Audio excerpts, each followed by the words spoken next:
That's just being a smart gun owner. If you're carrying a gun, especially in this day and age, you know people are going to look, you know people are going to call, yes. You know the cops are going to come. That one time? I said you know people are going to come and you know the cops are going to come because people are going to call. They have to come. Because a lot of people don't see it averagely daily in their lives. They have to. Well, technically, they don't have to. Okay. Because you know Warren versus the District Court of Columbia, where the officer does not have to, help the citizens. Right. I think it's District versus Columbia. That is not the officers, what they've been I know, but their real job is to help the community. If a person says, oh my God, there's a guy on the sidewalk with a gun. Yeah. And the officer says, oh, don't worry about it.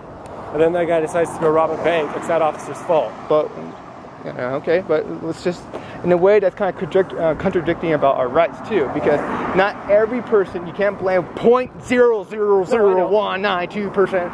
I know that, I understand this is unusual, and I understand they're doing a good job making sure that everything's sane. That's what I want them to see. Just come check. Hey, this guy's sane. He knows what he's doing. He's being responsible, and he's making sure that he's standing for his right. He's not resisting. He's not showing any behavior. And that's what I want to show. I want to show that there are good people out there that really respect our rights, and that's what I want to do. But like I said, when you were trying to say we don't know that person carrying a firearm might go to the bank or something like that, but I carry a firearm at the bank same time, so it doesn't matter. Right. In a way, it's like trying to say, well, about the racist problem, we always call, oh my God, there's somebody walking. Well, yeah, I know. You know what? I mean, the same thing happens though. You might think it's probably wrong, it's not the right thing to happen. But if there is a black guy with the big baggy clothes on, a big tall black guy with a bunch of tattoos, and he's walking through an old white folks retired home, they're probably going to call and be like, there's some guy that's going to rob houses in my neighborhood. And it's quite immoral and wrong. It's wrong, but it's still an officer will still come and check it out. Because they want to ease the citizens. Yes, exactly. I understand that. Even though that's not right, because that big guy could just be going to say hi to his adopted grandma. That's but true. It's still wrong, or the officer still has to come check and say, look, someone called, they're afraid that... But notice, if I was whatever, because I'm very blunt, I'd be like, look, you look at a place here, you're a big scary black guy in a neighborhood full of little retired old people, and they're nervous. Well, like I said, if people are so, because it's based on paranoia. Everything's now based on paranoia, and it's ridiculous. That's the flaw of people. That's not in our society. That's not necessarily the officer's fault. That's the people who beg for the officers to protect them's fault. And how would you say, since you're saying it's the people's fault, then, if they receive a call that there's a person walking down the street, it doesn't matter who, color or wise now, because anyone with baggy pants is a criminal now. Right. And don't forget, we were talking about the 1950s about, the regular, African Americans, wearing regular t-shirts and still getting water bottle, and because, that's what I was talking about. But now we're going to talk about the gangster style. So, if a person calls the cop and the guy was just walking down the public road, just maybe wearing the most unusual clothes ever, and she felt threatened, even though it's irrational fear, and the officer receives a call. It's still an officer's decision to make yes or no. If you choose yes, you go check it out. What is the most constitutional, professional, and respectful and polite manner of your own opinion an officer should do? Drive by, see if he notices anything out of place, see if he looks like he aims to do something wrong, whether it be steal or hurt somebody. Okay. If not, drive by. If he has a doubt that guy might be doing something out of place, just ask him, hey, what are you doing on this side of town? But you do understand that a person doesn't have to answer. Exactly. If he doesn't want to answer, that's fine. Be like, okay, drive off. You could probably observe for a while. Right, just drive off, park around the corner, and be like, I'm just doing my duty too. Just drive and park in some public spot, and that's that. And then if he was aiming to do something wrong, now there's a cop there, he won't do it. Or if he wasn't, he's got nothing to worry about. True. So like you said, what you just said was perfect, professional, and respectful and constitutional of the officer's authority. Right. That's what the general public servants are supposed to do by our Constitution. And you just said real well. A lot of people don't seem to understand that.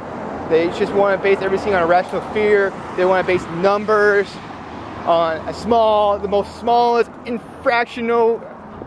I think it's a word, right? Saying infractional, like the most smaller than point. Like less than 1%. It's percentile. So like 0.000. Okay, percent. Okay, less than 1%. I mean, like dead less than 1%. Wow, there's more car accidents, but it's not been generated as people fear cars and guns. Yeah, I know exactly. But yeah, that's where we're at. Yeah. There is a large fear. There's a large fear of guns. There's a large fear of a lot of things. But guns are portrayed as a tool used only for killing by like hitmen and cops. I know. And a lot of ignorant people think if you have a gun, you either should be a cop, an army guy, whether it be a military soldier or a reserve soldier or something, or a hitman. And it's like, if you're not one of those three, then you're crazy and you shouldn't have a gun. Sad. Yeah, it is. But, and honestly, I mean, a lot of officers, that power goes to their head, they do the same thing. Power hungry. But a lot of times, it's not necessarily their fault because they're stuck between a rock and a hard place too. If they talk to you and you seem fine and they let you go, right? Mm-hmm. And then you turn out to be totally crazy and you go shoot up a bunch of people. All right, we'll turn here because there's KFC and I don't want to run up there. And you turn out to be totally crazy and you go shoot up the park. Okay. Then they get blamed for it. Like, why did you let that guy go?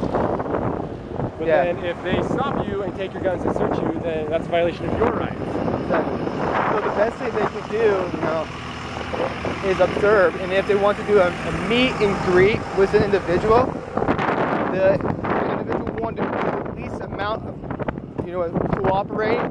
Just go like, hey, try to show them that you're sane, I guess, if you guys want to do it that way. And just give them a handshake and say, hey, just out here exercising my right, or I mean, give some people some, what's the word? Insurance. But when people are gonna take your rights away, hey, fuck them, they deserve it. So that's what I'm trying to get out. We can all be responsible and professional. I kind of lost what I was gonna say. I'm terrible at this shit. But. And that's why I want to get out. I like to hear your opinion because, like I said, you're an intelligent guy and you know the Constitution and the due process of law. You're not 100% perfect at it, but you know the general ideal of the system, of a republic. That's right, guys. It's a republic, not a democracy. So, all right, guys. Oh, hey, before I let this go. Do you notice that the officer, like, when he's stopping me and put his hands up like this? Yeah, like he had his hands out. I couldn't tell if he was trying to tell you that he didn't want to have, if he didn't have his gun, or if he wanted you to do that. I know. I was like, was he trying? Wait a minute. Do you want us to put our hands up?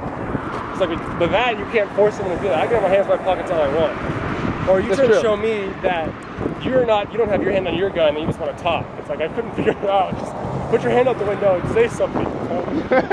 I know. I think from an expression, his face, it looked like he said, "Hey!" Like kind of like raise his hand a little bit. It's like, "Hey!" What's up, guys? Yeah, like what's up?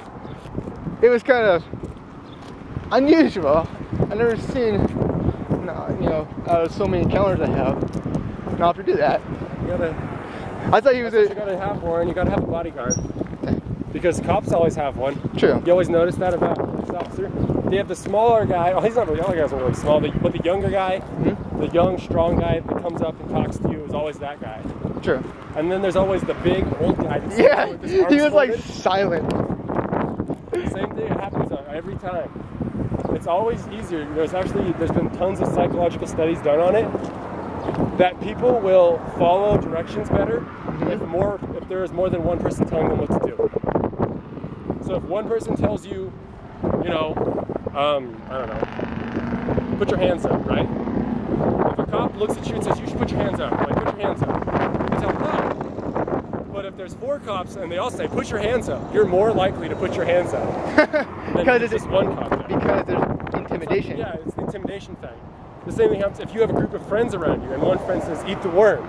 You'll say, no, I'm not going to eat the worm. But if you have 30 friends around you and they all say, eat the worm, you're more likely to eat the worm. I get what you're saying. It's kind of like how our minds are kind of wired like that. Yeah, we want to appease, Appease the group, like make the group happy, kind of. Yeah. So that's what you gotta have a bodyguard. You gotta have as many people with you as people trying to tell you what to do. So you have the even odds. True. Here, question: are you thirsty? I am very. I know. My throat's completely dry. Hey, can you do me a favor?